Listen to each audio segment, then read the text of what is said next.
Vale. Cuidado, Alicia, cuidado, ¿eh? Cuidado, Para cuando vaya a bajar le Sí, por supuesto, yo estoy pendiente tuyo. Sí, sí, ya lo sé.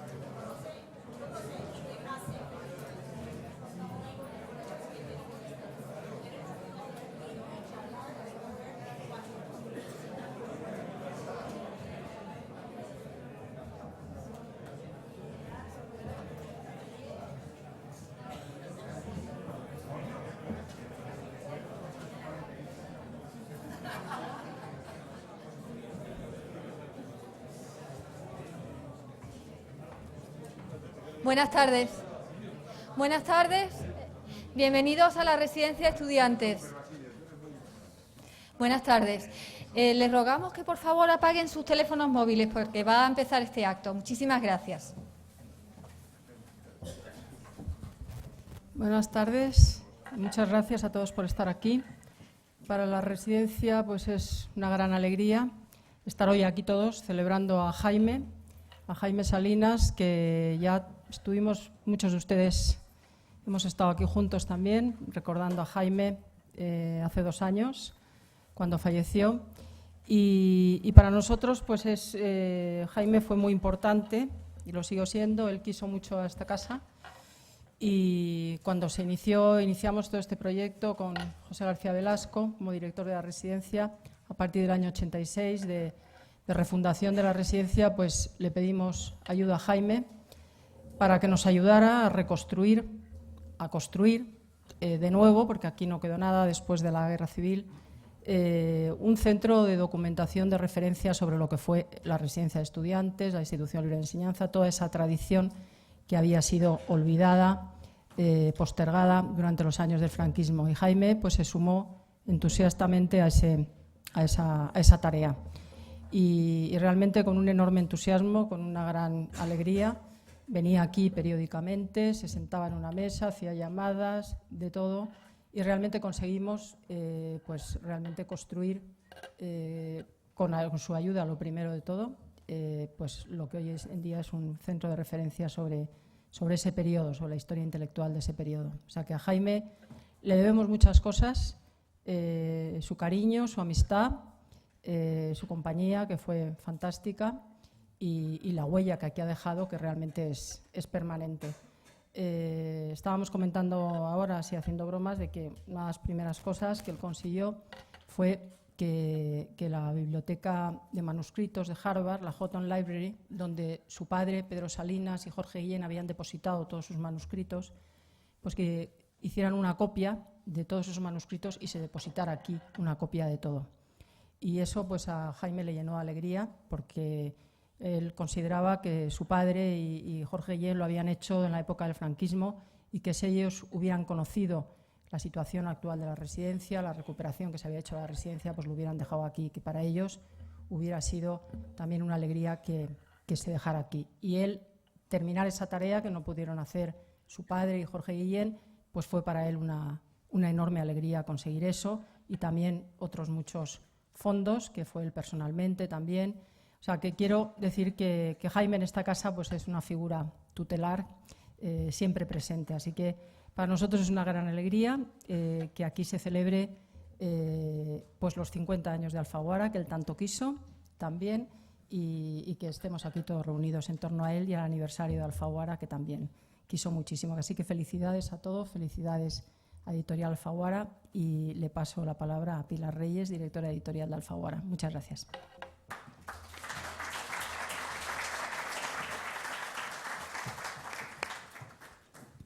Muchas gracias, Alicia. Gracias a todos por estar aquí. Yo básicamente les quiero contar por qué este libro aparece ahora, que además tiene un sentido específico de aparición muy particular, que luego Juan contará. La conversación que recoge este libro ocurrió en el otoño de 1996. En ese momento Jaime Salinas llevaba retirado del mundo de la edición cerca de 10 años y estaba escribiendo sus memorias, y Juan Cruz era a la postre director de Alfaguara. Este libro, por razones que supongo que Jesús luego le preguntará a Juan, desapareció durante un montón de años, y y reapareció hace muy poco, gracias a alguien que está aquí, que ya también Juan hablará. Al aparecer el libro, Juan nos dio una copia de esta conversación, y cuando lo leímos en la editorial pensamos que no había mejor manera para empezar a festejar esa fecha que ya se aproximaba. En el 2014 cumplirá Alfaguara 50 años, que no había mejor manera para festejarlo que publicando este libro.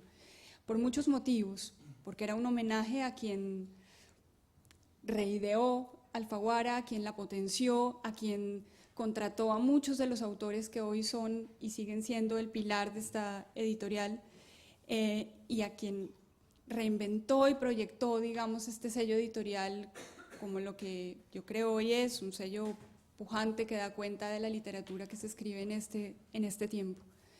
Pero además era una conversación con la segunda persona que creo que construyó una idea de Alfaguara muy precisa, que fue Juan Cruz, y era darle una proyección, digamos, en la lengua, con una conversación con América Latina, tendiendo puentes entre las orillas, como bien dijo Juan una vez, cuando Alfaguara intentaba borrar el Atlántico, que fuera precisamente Juan quien conversara con Salinas, que fuera una conversación entre los dos directores emblemáticos del sello, era una manera de homenajear, digamos, o de rendir, de resumir la historia de 50 años, creo que de una manera perfecta.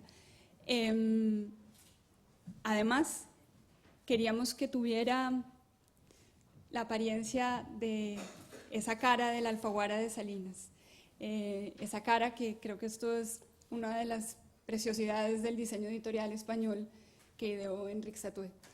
Y le pedimos a él que reinterpretara o que pensara una cubierta como de esa colección para este libro. Hay una cosa que le tienes que preguntar, o yo te pregunto desde ahora para que contestes después. Desapareció la cenefa, digamos, cada libro la tenía, y acá es como el minimalismo más grande, que me parece que es una bonita manera de acercar a los tiempos un diseño de entonces. Enric Satué también firma este libro, y era una manera de recordar la Alfaguara de ese entonces. Cuando le contamos esta idea a Gut, la acogió encantado y nos autorizó a la publicación de este libro, cosa que le agradezco muchísimo. Lo mismo que Javier María, su texto precioso sobre su relación con Salinas. Con este libro queríamos inaugurar los 50 años de Alfaguara. Aquí están en primera fila Ignacio Polanco y Emiliano Martínez, que son parte fundamental de esta historia, y quienes también les agradecen a través mío a todos ustedes estar aquí para empezar a conmemorar este festejo, digamos. Al final, les vamos a dar a cada uno un afiche precioso que diseñó también Enric para conmemorar esta fecha, y que espero que se lleven como un recuerdo de este día. Y la idea era un poco que Jesús Marchamalo, a quien además de moderar esta conversación le hemos encargado que escriba el libro de la historia de Alfaguara, por tanto casi está haciendo una entrevista para ese documento, que entre los tres en esta conversación construyan de viva voz, digamos, un perfil de ese personaje increíble que fue Jaime Salinas. Sin más, te doy la palabra, y bueno, espero que sea una noche fecunda. Muchas gracias.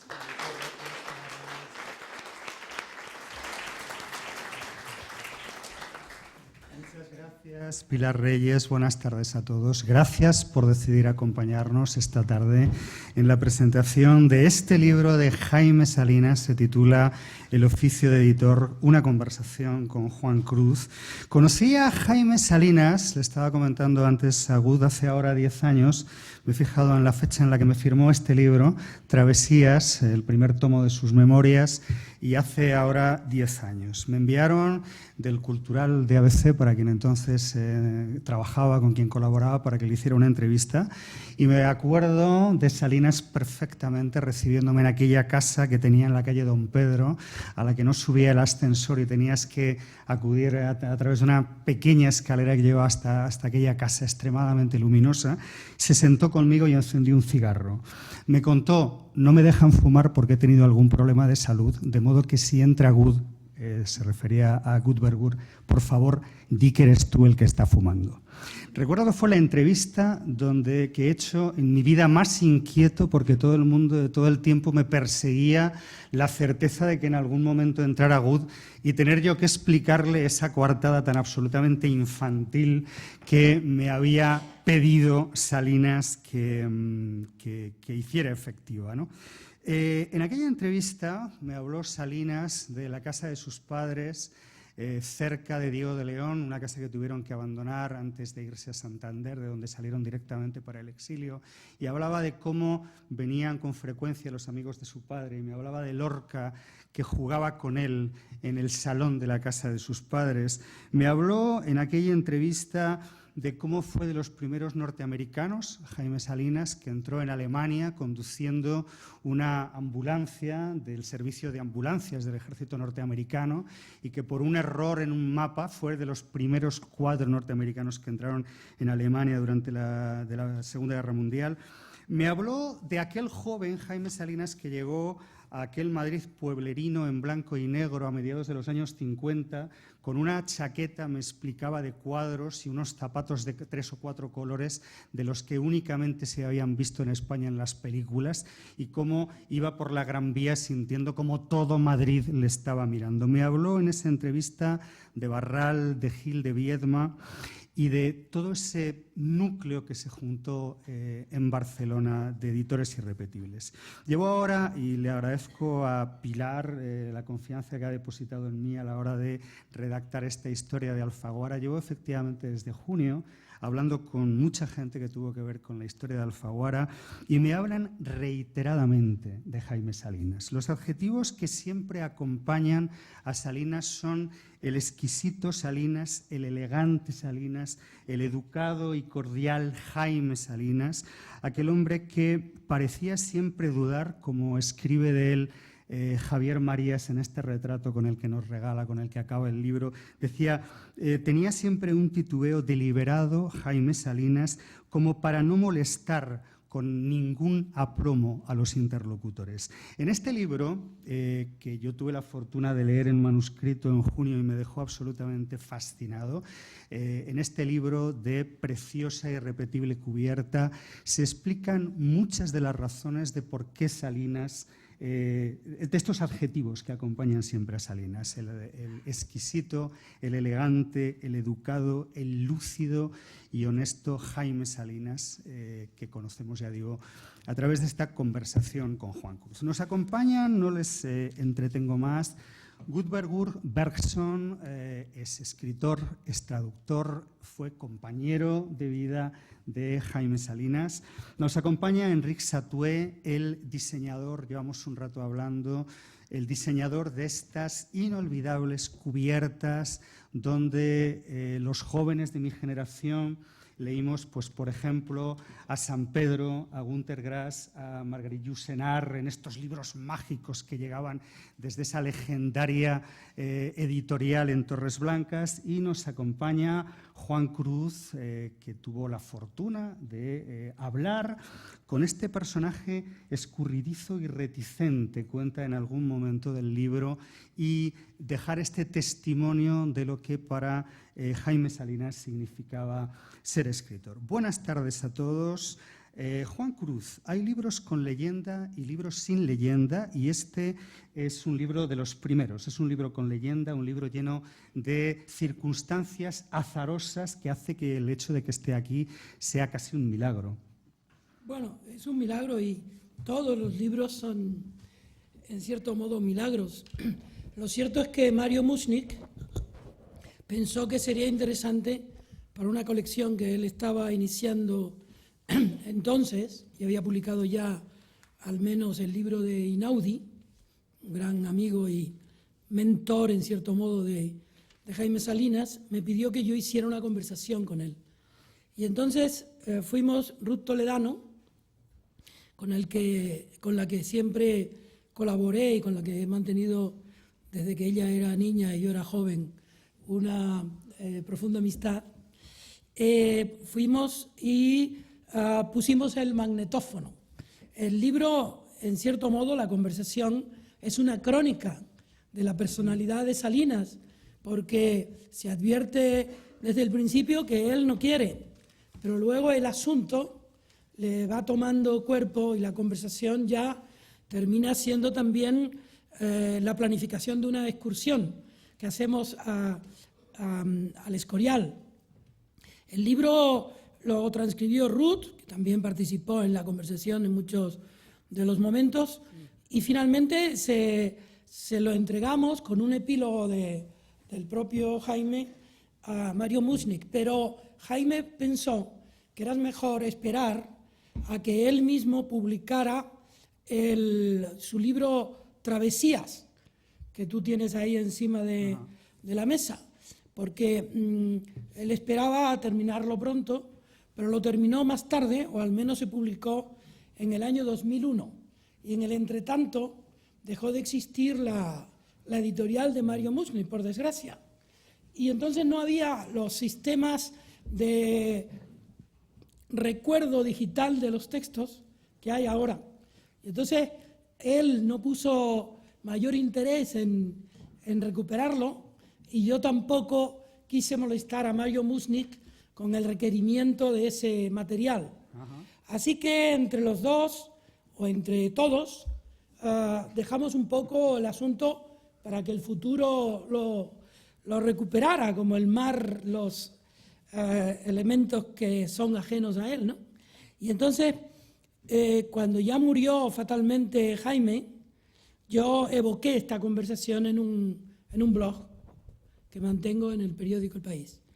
Y entonces una amiga, María Ángeles Fernández, que trabajó con Mužnik y que sigue trabajando en la Fundación Germán Sánchez Ruy Pérez, me llamó y me dijo que ella tenía Las Galeradas.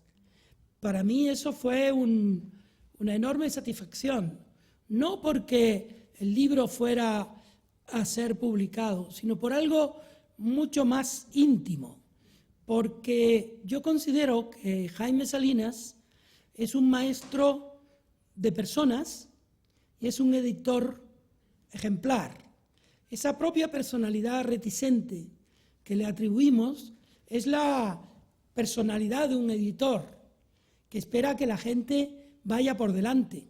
Él se queda en un plano segundo y, de hecho, en el libro reitera algo que para mí fue una enseñanza fundamental desde el primer día del trabajo al que me convocó Emiliano Martínez, en el que luego estuve con Nacho Polanco y con su hermana Isabel, con Jesús, etc. Lo que él me dijo fue que una editorial era el catálogo de la editorial, ese era el director de la editorial. Y quizá yo luego tuve otras enseñanzas, pero esa fue muy radical. Y ahora termino, porque eso fue lo que me llevó a mí a crear, a imagen del consejo que él tuvo, en el que estaban personas como Marías, o Conte, o Hortelano, o Benet, o Asúa, o Molina Foix. Yo creé un consejo en el que estaban algunas de estas personas que digo, y a los que sumé a dos personas que habían tenido responsabilidad en la dirección de Alfaguara, José María Gelbensu y Manuel Rodríguez Rivero. No podía incorporar a Suñén, porque Suñén estaba dirigiendo una editorial y eso parecía incompatible, y tampoco pude convocar a Guillermo Shavelson porque era agente literario y eso también parecía algo incompatible. Y por supuesto Jaime Salinas no quiso figurar, pero fue durante todo ese tiempo y después la persona a la que yo siempre recurrí cuando tenía en la cabeza dudas que todavía mantengo, pero ya por desgracia no tengo a Jaime que me las despeje. Habla Juan Cruz, página 21 de Jaime Salinas, a quien califica de conversador reticente y retraído. Dice, aquel conversador reticente y retraído intentaba escaparse de los requerimientos que le hacía Juan Cruz. Juan Cruz fue mi primer interlocutor para la historia de Alfaguara y me habló efectivamente de ese momento en que llega al despacho. Dice, el primer día que llegué al despacho, calle Juan Bravo, me senté, respiré hondo e hice 3 llamadas. Llamó a Juan Benet, llamó a la viuda de García Hortelano y llamó a Jaime Salinas para decirle que estaba allí en aquel enorme despacho y le dijo eso que nos estaba contando. Enrique Satué, nos acabamos de conocer hace un rato, hemos tenido una charla interesantísima sobre cómo era Salinas, cómo era la relación con Salinas. ¿Qué has sentido viendo exhumada, iba a decir, esta vieja y tan moderna al tiempo, tan llamativa, tan actual, cubierta de la vieja Alfaguara de color violeta, de nuevo en las librerías? Bueno, buenas tardes a todos. En primer lugar, ser testigo del milagro de la resurrección. Después de 37 años de haber abandonado a la fuerza, en mi caso, ese proyecto, ahora de repente veo que ha resucitado. Y, si me permiten, voy a hacer esos agradecimientos tan corteses que suelen hacerse. Y quiero empezar por algo que no he hecho nunca y, por lo tanto, ahora también ya es demasiado tarde, pero bueno, quiero agradecer públicamente la confianza que Jaime Salinas depositó en mí con el encargo tan atractivo, tan interesante de poner imagen a la editorial que iba a dirigir. Por lo tanto, este primer agradecimiento, viendo ahora, después de tantísimos años, ese recuerdo, estoy convencido de que esta persona exquisita, elegante y delicada, me parece, probablemente estaría de acuerdo conmigo, porque siempre estuvimos de acuerdo en todo, por lo que respecta al trabajo que yo hice para Alfaguara. Y es que seguramente coincidiríamos en que ese diseño, a pesar de esos 37 años, no ha envejecido. Y eso es algo que no pasa demasiado a menudo, y menos en el mundo del diseño. El segundo, no menos significativo, es que consideraríamos seguramente con Jaime que sigue siendo tan insólito como entonces. Es decir, sigue, no he visto los mostradores de novedades, pero me aventuro a la hipótesis de que sigue siendo un libro absolutamente discordante. Y eso que por un lado nos llenaría de placer, que ha sido una muerte verdaderamente digna, heroica, es que yo ahora veo, por ejemplo, que Alianza Editorial nos propone nuevos falsos Daniel Hill, con perdón. En cambio, nosotros, o yo personalmente, no sé si tengo la suerte o la desgracia de que nadie ha seguido nuestro camino. Por lo tanto, no hay remedos de aquel Alfaguara que se hizo una vez, ¿verdad? Y no deja de ser dudosa la situación, porque uno no sabe si es que nadie la imitó de tan malos que le parecían estos diseños, o si nadie se atrevió de tan buenos. Habrá que verlo.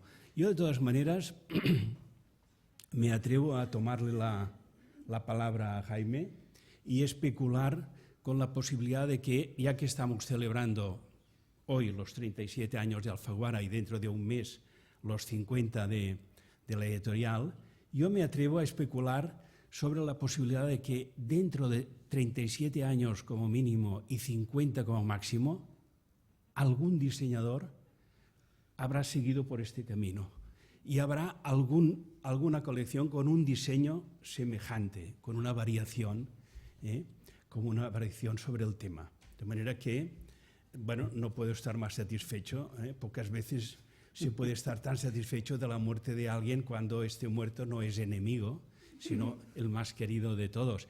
Y, perdón un momento, pero aprovechando una insigne persona que está entre nosotros, también quiero decir que, por ejemplo, hablo desde la triste experiencia de ver, por ejemplo, la tilde de la ñ de nuestro Instituto Cervantes, pues aplicada a unas absolutamente arbitrarias funciones.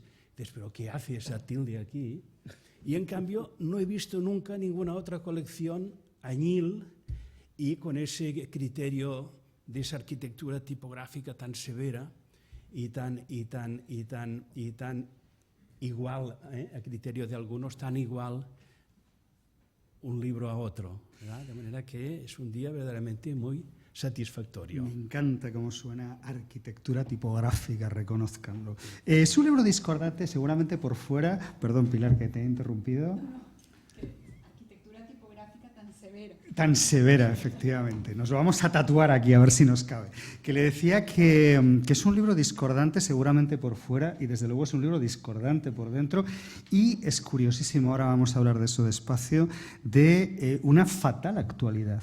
Es un libro de un premonitorio que asusta.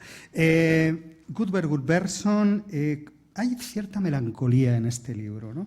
Cierta, no sé si desánimo, apuntaba yo aquí, es la palabra que... Cierto desánimo, digo, con el mundo editorial, con el mercado, con los editores. ¿O es cosa mía? Bueno, como él ha hablado del tabaco, entonces... Era quien me iba a regañar, quien me hubiera regañado. Sí, pero no es... Bueno, Salinas y todos estos, sus amigos, tanto Hortelano como Juan Penet y Carlos Parral y Jaime Gil de Biedma eran grandes fumadores. Y entonces Salinas me contó que el hermano de García Lorca había dejado de fumar exactamente como Jaime Salinas. Él dejó de fumar varias veces, pero me parece que Paco estaba aquí en la residencia y entonces pedía cigarrillos. Esto era dejar de fumar.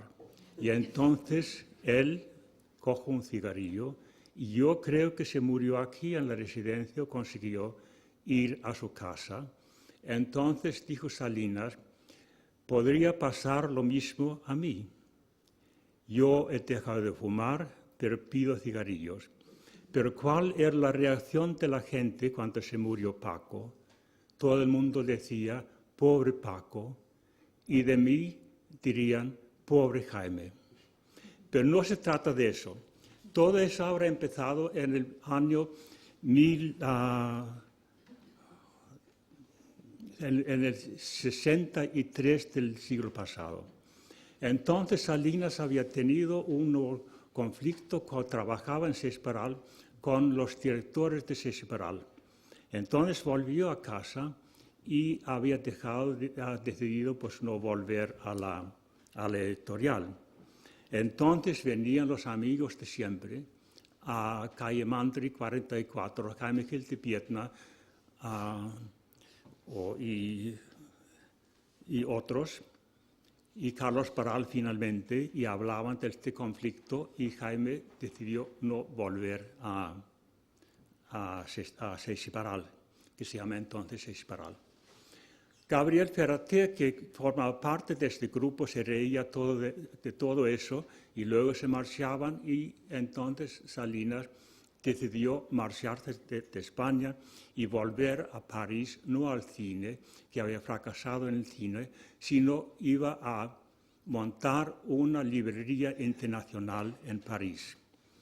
Él era muy internacionalista Y él conocía allí en París a gente muy culta, y entre ellos era Flinker, la familia Flinker. Flinker tenía una librería muy exclusiva en París, y su hijo se llamaba Karl Flinker, y entonces ellos iban a montar una editorial, una biblioteca internacional. Quería montar esta librería en la librería del padre, que era muy exclusivo, pero el padre dijo que no, que esta librería era suya y no quería pasarla a otros. Pero luego me he fijado que esta librería de los Flinker ya no existe, sino allí hay una de estas tiendas de todo tipo de trastero, que es el imperialismo americano que vende souvenirs y todo eso. Y así terminó la librería de los Flinkers. Pero nunca montaron esta librería internacional. Karl Flinker montó allí una sala de exposiciones porque él tenía grandes contactos con los pintores y especialmente con la viuda de Kandinsky. Y entonces vivía esta sala de exposiciones algunos años y luego lo dejó. Salinas volvió aquí a Madrid y iba a montar una editorial, según él, una editorial con otros, pero una editorial perfecta. Él era muy culto y él quería hacer unas ediciones de libros que reunía muchos elementos, pero para hacer una edición perfecta de libros. Él no sabía alemán, pero conocía algo de las teorías de Runge, que podía reunir todos los elementos de la pintura.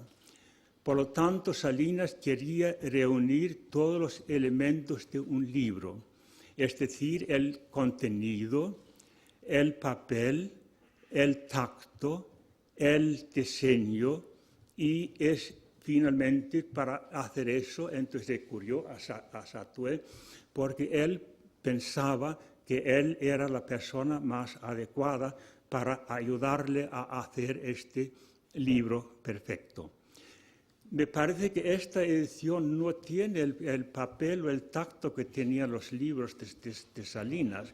Es el segundo que lo comenta en la última media hora. Satué ha dicho, esto no... Se trataba de probar papeles, el color del papel, el tacto del papel y lo que se iba a imprimir sobre el papel. Formaba parte de esta enorme cultura de Salinas y esta universalidad de la cultura que era en su sentido, que era el libro.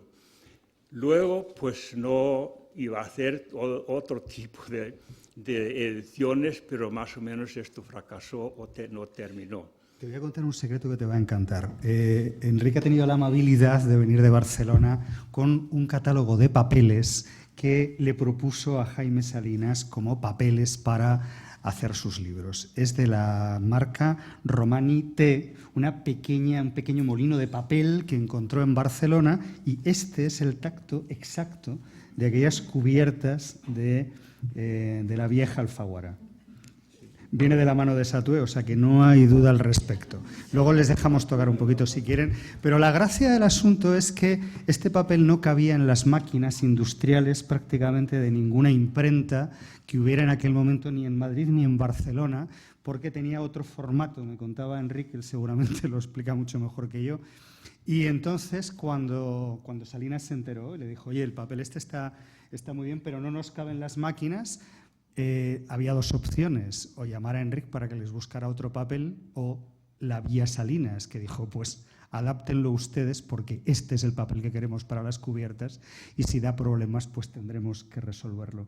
Qué tipo, ¿no, Salinas? Qué claras las cosas, que fumando todo esto, claro, ¿no, Enrique? Bueno, sí, él también hacía pruebas. Es un poco con las pruebas de Coca-Cola y de Pepsi. Entonces, uno tenía que tocar el papel y entonces notar la diferencia, el tacto entre este papel y otro. Y entonces mucha gente, tanto escritores como otros, tocaba el papel y finalmente llegó a la conclusión que esto era exactamente era el papel. Él era, en este sentido, Salinas era una persona enorme y complicada, no solamente por su pasado y por su conocimiento, digamos, del mundo, su vida en los Estados Unidos, también durante la Segunda Guerra Mundial, también por haber estado en contacto con intelectuales, los grandes intelectuales en París y por todas partes, pero también por su naturaleza, una persona muy, muy fina y muy sensible, pero tenía una debilidad, es que de la depresión. Luego él tenía unas depresiones muy fuertes, pero yo creo que la depresión es la fuente de la creatividad, porque las personas que no son depresivas no son creativas. Esto de crear, surgir o despertarse de la depresión. Y Salinas siempre, cuando encontraba algo, entonces lo encontraba después de haber pasado unas temporadas cortas o largas de depresiones. Pues es la respuesta efectivamente que buscábamos. Sí hay, ya digo, una cierta melancolía, algo de fin de época en este libro, ¿no? Es un libro, comentábamos antes con Emiliano, es un libro valiente, honesto, el libro de alguien que no tiene ninguna necesidad de andar disimulando y que cuenta, no sé si por primera vez en su vida, la verdad de una manera muy elegante, de una manera muy educada, pero habla con una franqueza que sorprende mucho, ¿no? Yo creo que lo que dice Bergson sobre el carácter de Jaime lo convirtió a él, desde mi punto de vista, en una persona tímida y extremadamente cariñosa, una persona de amigos. Él hablaba con una enorme devoción de las personas más, y aparece en el libro, en cierta manera, de las personas más diversas de su entorno, Julio Bustamante o Javier Solana, Ángeles Martín o Felisa Ramos, los propios escritores, digamos que Hortelano, Benet, el hecho de que la gente lo llamara, los próximos, los más jóvenes, pero también los veteranos como él, lo llamaran Tito Jaime, no escondía una familiaridad accidental, azarosa o frívola. Había en él y en los demás que estaban con él como la necesidad de considerarlo como de una familia.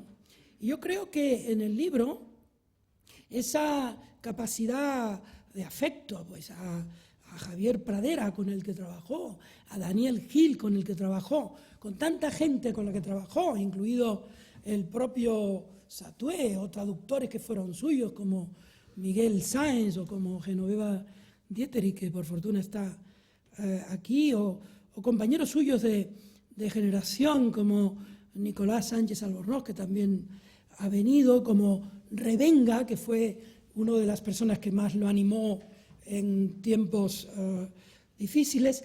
Esa relación no era una relación azarosa ni superficial, era la relación de amistad más profunda que yo haya visto en el sector, en un sector tan difícil y por otra parte tan complicado para ahondar en las amistades como el sector el que junta a escritores con editores. Él cuenta ahí algunos casos que le sucedieron, ¿no? Uno de ellos, pero la gente tiene que leer el libro para enterarse de lo que fue, con Gabriel García Márquez, por ejemplo, ¿no? Su condición de hombre consciente de que el editor es un eslabón y que ese eslabón en un momento determinado tiene que quedar como en secreto. El escritor es el que ha de brillar, pero en un momento determinado el escritor se va por un lado y el editor se se va por otro. Yo creo que este libro no es solo el libro de un editor sobre su oficio, sino el editor de una persona sobre su vida, ¿no? Y sobre su época. Sí. Es un testimonio de primera mano de la transición de Barcelona, de Madrid, del mundo editorial, extremadamente premonitorio. Ahora hablamos de eso. Cito una frase, la estaba buscando, pero no he sido capaz de encontrarla. Disculpen la torpeza de uno. Hay muchas frases de estas, de señalar, de marcar, de doblar las esquinas. Por ejemplo, esta dice: el editor debe ser siempre, efectivamente, más discreto que el autor. El autor es quien debe figurar en los libros. Los traductores. Es la primera vez en la colección de Azul de Alfaguara en la que los traductores figuraban en cada uno de los libros, en la cubierta también. Quiero decir que es una colección que efectivamente muestra ese infinito amor al libro, no solamente al contenido, sino a todo lo demás que tenía Mi Salinas. primer recuerdo de Salinas tiene que ver con una fiesta, porque él era un hombre muy de fiestas. Él mismo no era de fiestas, pero él sabía que una editorial tenía que tener fiesta. Y yo recuerdo en los años 80, principios de los años 80, antes de que él fuera director general del libro, yo recuerdo que hizo un baile en Las Vistillas para presentar un libro de Günter Grass. Y después hizo un viaje, creo que a Cuenca con Günter Grass y otros. Y yo imité muchas cosas de él, no tenía yo ni la capacidad ni la categoría para igualarle, pero sí, muchas de estas cosas que él hizo, yo traté luego de imitarlas, porque para él, el autor en efecto, era la primera persona de la editorial, y el autor tenía que estar contento. Pues se llamaban los trenes Salinas. Dice, ha montado Salinas un tren Salinas, como su propio nombre indica, que es que cogía efectivamente un autor, lo metía en un tren y se lo llevaba, por ejemplo, a Cuenca o a Oviedo. Página 147, le dice Juan Cruz, dice, ¿de qué te quejas entonces? Está Salinas contando que está fuera del negocio editorial, que no lo ha llamado nadie, que nadie le pregunta, que nadie le llama, y pregunta, dice, bueno, pero tampoco volvería. Y le dice, ¿de qué te quejas entonces? Y responde Salinas, no me quejo, me estoy confesando. Es una frase que resume perfectamente. Hay un momento en el que Salinas decide hablar después de superar este momento inicial y efectivamente se confiesa sobre todo, sobre cosas íntimas, sobre sus amigos, sobre el mundo editorial, sobre la transición, sobre el rey, sobre el Partido Comunista. ¿Sobre su trabajo en el ministerio? Sí. Él era un republicano civil, ¿no?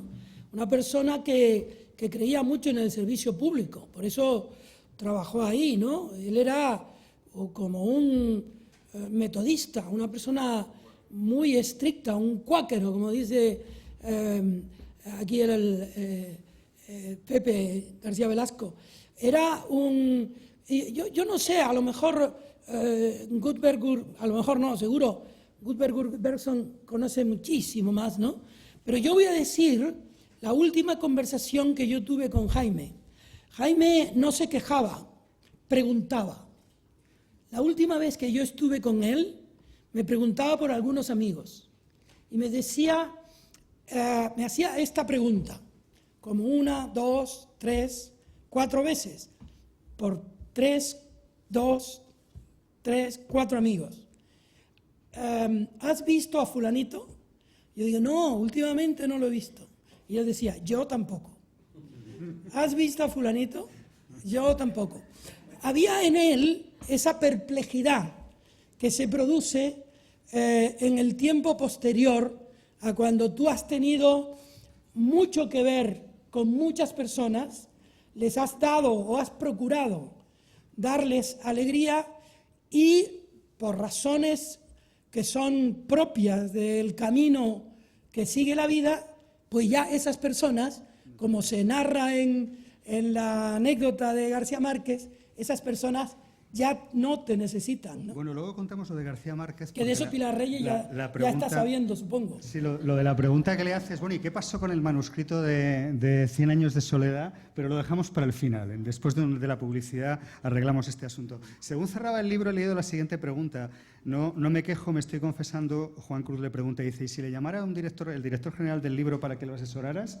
Y entonces contesta Salinas, dice, depende de quién fuera el director. Era así Salinas. Fernando Miguel Lafuente, que está por ahí, que él le llamó, habiendo sido nombrado director general del libro, para decirle, oye, estoy aquí, cuéntame cosas, y comieron juntos y tal.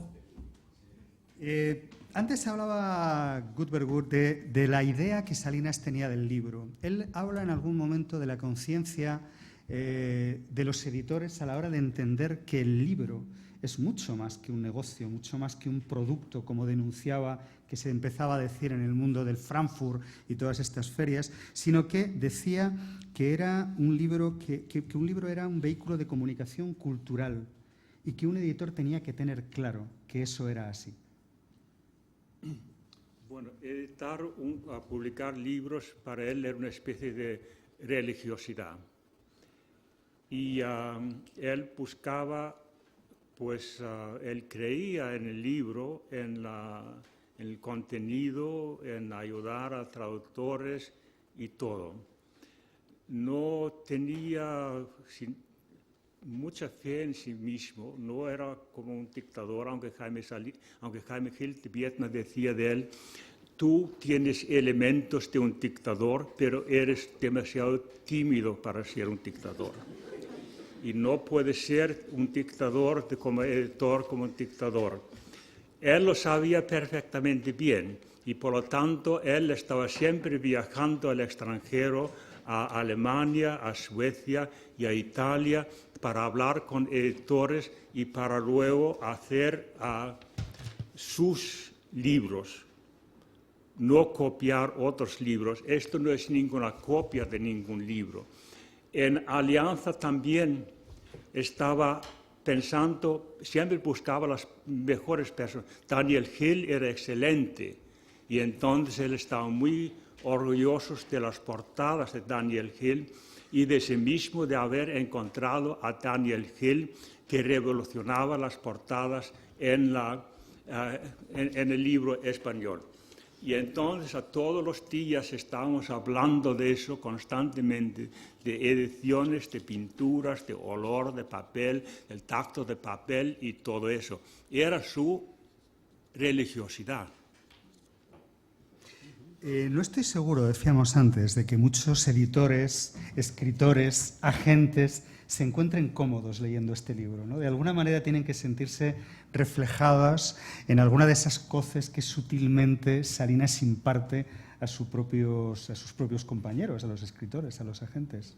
No creo, ¿no? Digo que habrá quien se ponga un poco a la defensiva. Quien está ejerciendo es Pilar Reyes, yo ya estoy jubilado. Pero Pilar Reyes es uno de los nuestros, ¿no? Pero seguro que... Por eso esa pregunta no me la puedes hacer a mí. No, va en serio, quiero decir que... Yo creo. Él habla... Mira, yo voy a contar un secreto que no conoce ni Emiliano Martínez. Ostras. ¿Me lo cuentas a mí bajito primero y lo autorizo o lo vas a soltar directamente? No, me lo autoriza Enrique Satué, ¿verdad? Venga. El asunto es el siguiente. Ruth y yo hicimos este libro con Jaime Salinas. Pero Jaime Salinas es el autor de este libro. Él mismo hizo ¿Cómo se ve? La postdata. Él hizo, esto es un gran acierto de Enrique Satué, ¿no? Aparte del diseño general, que es como un manifiesto, ¿no? Pero él es el que habló en este libro. Nosotros íbamos por la tarde, él hacía unos potajes muy dietéticos, mientras nosotros hablábamos en la cocina. Nosotros lo entusiasmábamos con cosas que a él le gustaban, salir, por ejemplo, ese viaje al Escorial, porque yo quería repetir con él algunas de las cosas que él hizo para hacer felices a otros. Y entonces nosotros transcribimos el libro, lo transcribió Ruth, y él hizo un epílogo, a la espera de que terminado Travesías, él publicáramos con Mushnik este libro. Y yo no lo quise tocar. Ahora que Bergson tuvo la amabilidad de permitirnos o permitirle a Pilar la edición, yo no lo quise tocar. Pilar sí es testigo de eso. Yo únicamente hice un nuevo prólogo para contar por qué habíamos dejado uno a uno todos esos materiales. Y desde el punto de vista de hoy, un editor, y yo en el fondo, en mi alma, sigo siendo un editor, hubiera tenido la tentación de intervenir en el libro. Pero eso yo le pedí a Ruth el favor de que ya ella, que había estado en las conversaciones, fuera la que revisara el libro.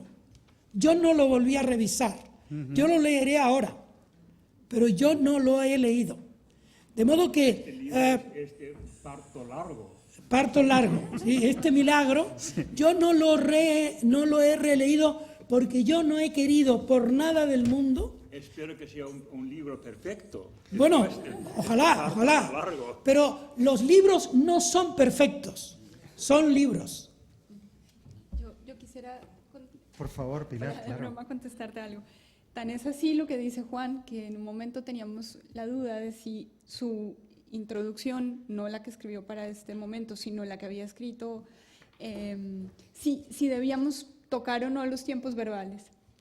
Y en el entendido de que esa introducción, digamos, se actualizara y no escribiera una nueva, donde hace un perfil de Jaime maravilloso sobre, además de todos los términos que de los calificativos que has dibujado, Juan usa otra palabra fantástica que es extraterritorial.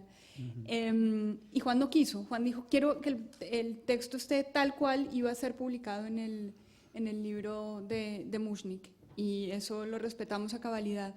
Yo te diría que, para contestar a la pregunta anterior que me hacías, que creo que incluso quien no se sienta o quien combata un poco el reflejo que hace Jaime en su testimonio o no comparta, digamos, su punto de vista, creo que el libro es de una verdad personal tan grande, incluso para consigo mismo, para pensar el oficio, para pensar su vida, sus relaciones, sus amigos, su propia historia. Creo que está contado desde un momento donde él se sentía con absoluta libertad, quizás coincide, digamos, con el tiempo en que está escribiendo sus memorias, con absoluta libertad para pensar su vida y su oficio, que creo que no lastima a nadie. Es decir, él no pretende dar una verdad absoluta sobre el mundo editorial, él pretende dar un testimonio, el suyo, sobre el mundo editorial. Y yo creo que en esa distancia no intentar pontificar un poco sobre qué debía ser un editor, él básicamente cuenta una experiencia. En ese sentido, creo que para quien lo lea es interesantísimo. Y no va a haber, creo que una sensación de pugna con el libro. Puede decir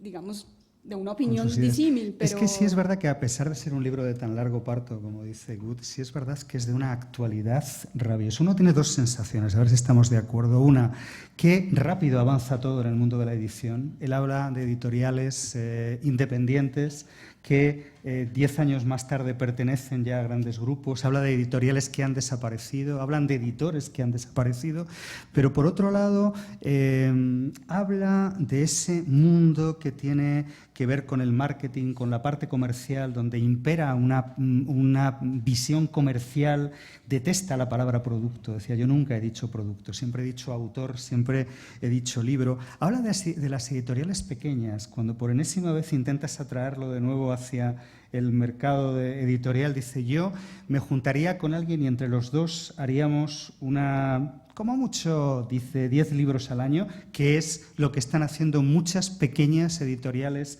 interesantísimas que están saliendo. Me llama la atención, por ejemplo, que no se hable nada del gran fantasma del libro electrónico. En el 96 todavía no había ningún asomo de que esto pudiera ocurrir. ¿Le interesaba la tecnología, Gut, a Salinas? ¿Hubiera leído en un libro electrónico? ¿Le hubiera interesado para algo? Sí, seguramente. Él fue la persona que empezó a presentar libros. Empezó a presentar libros de Sesparal en Crystal City, en calle Balmes, en Barcelona. Antes esto era completamente desconocido. Si se dice que Salinas estaba en contra del mercado, no es cierto. Él sabía muy bien que un libro no puede vivir sin el mercado. Y fue precisamente él que empezó eso, que ahora es una tradición en España, es presentar libros, y entonces él invitaba a escritores extranjeros desconocidos en España y hablaba con ellos en el Crystal City, donde se reunían generalmente los escritores, Jaime Gil y todos estos. O sea, que no le hubiera importado. Hay muchas señales, como ven, tengo el libro hecho una cochambre, yo no sé si lo hubiera autorizado. Jaime permitía doblar las esquinas y esto, o estoy cometiendo un pecado venial en todo caso, ¿no? Bueno, él lo hacía, pues estaba un poco antes de la muerte, entonces lo hacía con el libro de Vargas Llosa, y entonces hacía eso, digo, pues estos libros es muy interesante, y entonces, pues pocos días después se murió. Y entonces, pero si se nota, yo lo guardo el libro, donde precisamente él hace uno así para meditar sobre el libro y para discutir conmigo el contenido de este libro de Vargas Llosa. Pues digo que hay muchísimas Paraíso cosas. al otro lado de la En esquina. el otro lado de la esquina. Que hay muchas cosas de las que podíamos hablar, pero por ejemplo esta, le pregunta Juan Cruz: ¿considera peligroso que un periodista dirija una editorial? Y dice Salinas: me preocuparía una editorial en manos de Pedro J, por ejemplo. Que, como ven, la precognición llega hasta ese punto, ¿no? Fumando todo esto, ¿no, Juan? Bueno, yo no recuerdo que si fumaba, ¿no?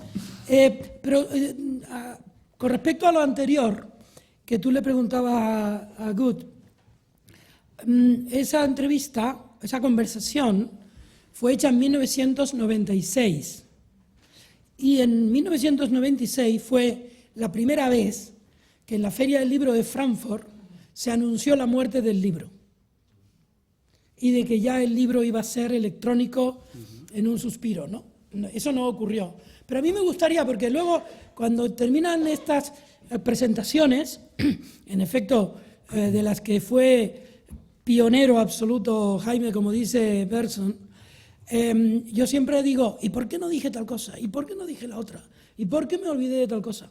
Me ha pasado toda la vida, y es el fruto de que yo, como editor, era un histérico por las noches y por los días. Pero bueno, quiero subrayar algo que es muy importante en la figura de Jaime Salinas, y Enrique Satué y tantos que le trataron lo saben.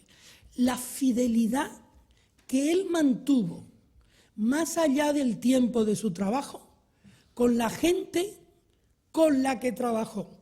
Lo dije al principio, ¿no? Desde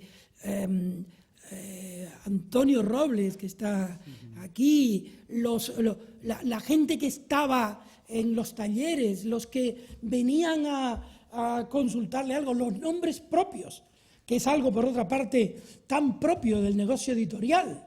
Una de las cosas que a mí me sorprendió en el negocio editorial, porque yo venía del oficio más cínico de todos, que es el oficio de periodista, era la puntualidad, en lo que Salinas era espectacularmente fiel, la atención a los otros, la pulcritud con que seguía las citas, la obligación que mantenía con su propia agenda, que era tan estricta como la que sometía a su relación con el catálogo, y la fidelidad a los amigos. Para mí era muy emocionante entonces, y después, y hasta el final, ¿no? Ver cómo se refería a Pradera, por ejemplo, ¿no? Pradera para él no había sido solo un compañero de trabajo, sino un líder espiritual, por así decirlo, ¿no? Y yo creo que lo que decía Pilar Reyes tiene razón. Esa delicadeza de alma, porque él era un hombre de espíritu, está traspasada a las palabras con las que habla de las personas cuyo comportamiento en cierto modo deploraba, ¿no?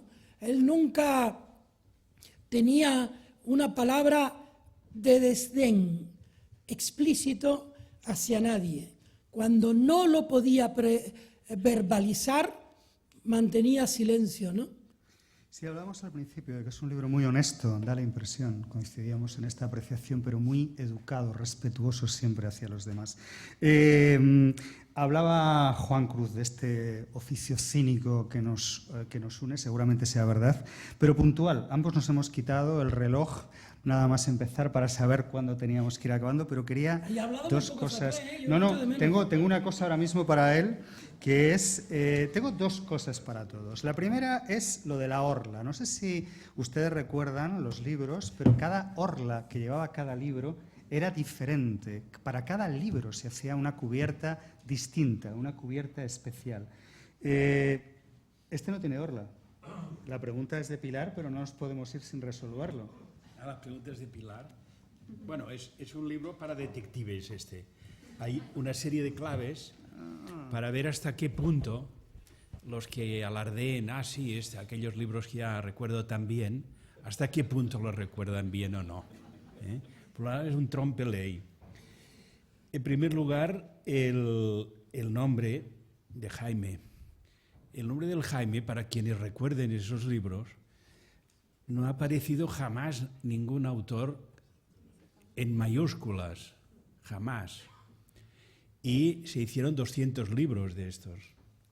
Por lo tanto, aquí está la primera pista para enmascarar esa rememoración que no fiel copia. También justificada por la idea de que, aunque Juan sostiene que es el autor, propiamente no es el autor. Este es un libro de una conversación y por lo tanto no hay autor en el sentido estricto. Y lo mismo ocurre con la orla tipográfica. Como he dicho al principio, han pasado 37 años y en 37 años pasan muchas cosas, las modas, los estilos, y por lo tanto esta es en cierto modo una abstracción de aquella, es una imagen para recordar, pero no es una imagen stricto sensu la misma. Y lo de la orla tipográfica, sin ser concesión, porque aquí tengo que decir también que, bueno, esto no extrañará a nadie, ¿no?, que diga que Jaime ha sido de largo el mejor cliente que he tenido en la vida, por haberme dejado hacer a mi absoluta libertad lo que me ha parecido mejor, sabiendo que lo que me parecía mejor a mí era lo que era mejor para la editorial, porque estaba compenetrado, responsabilizado hasta tal punto que no iba a hacer nada que yo no suscribiera con todas las de la ley, ¿no? Por lo tanto, pese a todo, esa radical postura de presentar ya en un mercado en el que la imagen tenía un poder de atracción, renunciar a la imagen para hacer una cubierta estrictamente tipográfica, en el sentido de que el libro es un artefacto que está hecho solo de letras. Y por lo tanto lo propio entendía que era que en la cubierta también se reflejara esta naturaleza del libro impreso. Pero hay una pequeñísima, sutil concesión a la imagen. No puede decirse, más que los ignorantes, que no hay imágenes en este libro, porque hay una imagen, y es la imagen de esa orla tipográfica que en cada libro naturalmente era distinta. Naturalmente. Sí, naturalmente. Pero que costaba de ver una visión superficial, pues verdaderamente hacía pensar que todas eran iguales, ¿no? De manera que este es un poco pequeño tributo a la imagen. Hay un libro, me van a permitir que y vamos terminando, de Óscar Tusquets, se titula Dios lo ve, y habla de por qué los romanos, entre otras cosas, hacían la parte trasera de las esculturas que iban a quedar, digamos, por la parte trasera en el Partenón, y por tanto jamás se podía ver. Y decía, un romano jamás se hubiera dejado de hacer la parte trasera porque trabajaban con la idea de que Dios lo iba a ver con absoluta seguridad. Hay mucho en esta imagen de Salinas, de ese Dios lo ve. Cuando hablaban de las orlas y decían, probablemente un lector o dos como mucho se den cuenta de esto, decía Salinas, pues hazlo que entonces merece la pena. Terminamos, si les parece, cuando empezamos a hablar de la historia de la editorial. ¿Por qué este color azul? ¿Por qué azul? Yo le he preguntado lo mismo. Es bonito el azul, ¿no? No, tiene muchas cosas el azul, pero es muy tarde ya. Porque es es el mar y las sí, letras sí, navegan sí, mira, sobre eso. me van a permitir Son las una travesías pequeña, de las letras. me vas a permitir una pequeña presunción. Todo tenía un significado. Bueno, tenía el significado de que el azul es el color de la modernidad. Es decir, el azul lo introducen en el Renacimiento juntamente con la invención de la pintura al óleo, que permite la evolución del arte de la pintura. Y, por ejemplo, Javier Rubera de Ventós, el otro día leyendo un texto, también de estos de recopilación, lo decía en sus clases de estética de la Escuela de Arquitectura, decía que el primero en pintar un cielo de azul fue Fra Angelico. Todo el mundo pintaba lo que estaba arriba, lo que se suponía que estaba arriba, lo pintaba de color dorado. Y él fue el primero que lo puso azul. Y el azul se introdujo en el arte con el verde porque era un color que proporcionaba profundidad. Y unido al gran invento también de aquellos años de la perspectiva, pues proporcionaba, acentuaba, subrayaba esta intención de dar profundidad. De manera que si algún color nos podía venir bien, era uno que sirviera a la profundidad en el sentido más amplio de la palabra. Al mismo tiempo es un color sedante, no es un color agresivo, por lo tanto es un color que podía perfectamente estar durante días o meses en las mesillas de noche más íntimas y más delicadas, de manera que tenían en el propio color y había una voluntad de permanencia. Les iba a invitar a un juego a los componentes de la mesa. El día que, rápidamente, el día que hablamos de la editorial por primera vez, Pilar, hablé de cómo los libros, los determinados títulos, determinados libros, forman parte de tu vida de una manera muy íntima. Hay libros que te cambian la vida y creo que uno de los tributos que uno puede hacer a un editor es hablar de ese libro que él editó y que te cambió la vida. Yo de esta colección recuerdo Octubre, un libro que leí en la primera edición en esta colección, que no sé si conseguí del todo entender en su momento, pero con el que sí tuve la certeza de que era la gran literatura y que eso merecía la pena ser leído. Enric Satúe, ¿cuál es su libro de esta colección? El que le viene a la cabeza, ese libro que le cambió, que contribuyó, que le ayudó. Pues fue Alguien que anda por ahí. El primer Cortázar, pero si me permiten, por una cuestión muy interesada. Y es que Jaime, que en este libro revela un detalle muy pintoresco, y es que en realidad accedí al encargo gracias a que él renunció a encargárselo a mi amigo y colega Alberto Corazón, que pensó en él en primer lugar, pero le pareció demasiado caro, dice el libro. Sí. Bueno, digo entre paréntesis que este es un San Benito que a él le colgaron aquí en Madrid y a mí me han colgado en Barcelona y que después de 37 años sigue vigente. Los clientes que no me conocen personalmente siguen diciendo, pensando y creyendo que soy muy caro. En todo caso, que sepan que Alberto Corazón es mucho más caro que Enric Satúe, donde va a parar una cosa con la otra, ¿no? El caso es que Jaime desistió de continuar pensando en Alberto y entonces pues me llamó a mí. Pero, fíjese en la contradicción, cuando salió el libro Alguien que anda por ahí, que es el tercero, el cuarto, el quinto de la colección, muy temprano, Jaime sentía esa fidelidad, esa nobleza de espíritu, esa honradez tan espectacular, que decidió incorporar al traductor y al diseñador como autores. Y por lo tanto nos asignó un royalty de un 1%. Ya sabes, Pilar. Los empresarios, el señor Huarte, al cabo de 3 liquidaciones semestrales, cerró la espita de esa fuente tan generosa y no se volvió a hablar más del asunto. Pero yo tengo en mi casa que Jaime visitó y estuvo como yo estuve en la suya, y viví, dormí, estuve, cosa que no he hecho probablemente con ningún otro cliente, que no han pasado del estudio, por más queridos que sean.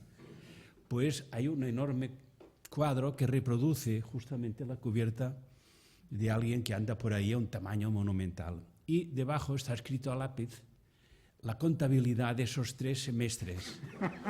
Con lo cual me acuerdo muy bien de este libro, lo tengo en la sala, en el salón. Bueno, pues me pagó la cantidad tremenda de 200 euros. Caray. Interrumpida drásticamente. Pero si no, todavía estaría viviendo de esos royalties, probablemente, que este es mi título, pero... Sí, no, y además muy fundamentado. Pilar, su título.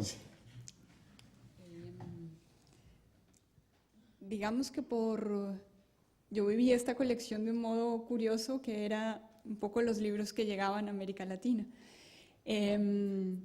Luego supe que ahí estaba publicado García Márquez, y que no sé si cerrarás con esa anécdota, aunque yo quiero cerrar el acto contando una cosa. El libro que leí ahí, que me deslumbró muchísimo, fue Palinuro de México, de Fernando del Paso. Ajá. Y sí, además, iba a decir algo sobre el papel famoso. Era un libro muy grande, Palinuro debe tener, no sé, se partía. Era lindísimo el papel, pero se partía. Y entonces este libro, que era tan largo, entonces lo abrías así y se iba craquelando, que además primero todo el mundo se enteraba dónde ibas, claro, porque estaba absolutamente marcado. Y el libro quedaba, realmente el rastro de la lectura quedaba sobre la cubierta claramente registrado, digamos. Y recuerdo mi ejemplar craquelado por... Gutenberg, ¿cuál es su libro? Cada uno tenemos el nuestro, ¿no?, en la cabeza, el de esta colección. Otros libros clásicos tiene otro color, marrón. Sí, los que dirigía Guillén. Color ladrillo. Sí. Color ladrillo. Sí. Qué elección también, ¿no? Para los clásicos. Qué miedo. ¿Tiene algún libro en la cabeza de esta colección? ¿Alguno que por lo que fuera significara algo especial, su lectura? ¿Este libro? Sí, de esta colección.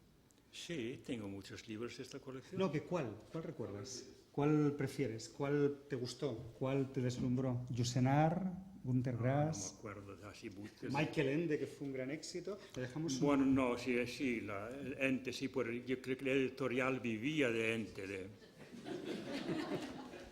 La editorial vivía de Ente. Y Jaime vivía de Ente porque había en el retiro, entonces venía la reina y el rey, y Salinas le entregó el libro de Ente, y la reina dijo, novedad, y Salinas dijo, novedad, y entonces se vendía decenas de libros, ejemplares, y fue un éxito bárbaro, porque la reina había preguntado, ¿eso es novedad? Y el Salinas, sí, eso es novedad. El otro día tuvo la amabilidad Ángeles Martín, que nos acompaña, de contarme esa preciosa anécdota de la historia de Alfaguara, que era el señor que decía que era Michael Ende. Y entonces había un señor que llegaba y decía la secretaria, decía, hay un señor abajo que es Michael Ende, y que un tipo que estaba de la cabeza, evidentemente, ¿no? Y entonces los editores iban dando la orden estricta de no, pasa de él, dice, pero por favor, antes mira que no sea Michael Ende de verdad, a ver si va a venir un día Michael Ende y lo mandamos a... Juan Cruz, ¿su libro? Bueno, yo querría decir un libro que incluye un poco ese modo de Salinas de abrazar la literatura de una época, que por fortuna luego tuvo una continuidad, la época de Marías, la época de Vicente Molina Foix, de Hortelano, de Azúa, etc., ¿no? En ese sentido, a mí me gustaría decir En el Estado, de Juan Benet, que fue el primer libro que diseñó Satué para la Alfaguara de Salinas. Yo creo que ese es un libro emblemático de un tiempo y de un modo de publicar literatura, ¿no?